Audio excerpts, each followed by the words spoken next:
Hi, this is Shauna Cecil. I teach math at Lee Summit High School.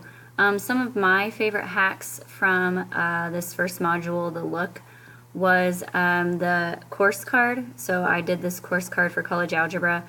My original one here didn't fit, and so it just didn't look that great with this new layout. And it also was kind of boring, like pre-calc and algebra 1, like those are. So I did this for college algebra just so it would look nicer. I added a picture of our textbook and just some fun things that we do in class. Then the other thing I did was the horizontal course banner, and I did that here in pre-calc.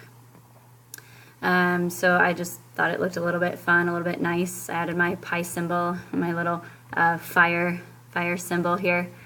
And those were the two main things that I did. I also liked the folder description. So in the future, when I teach this online class and in my orientation folder here, I want to add like a picture here to really show the kids that's where they have to start, kind of like the way John did for our Schoology Hacks course.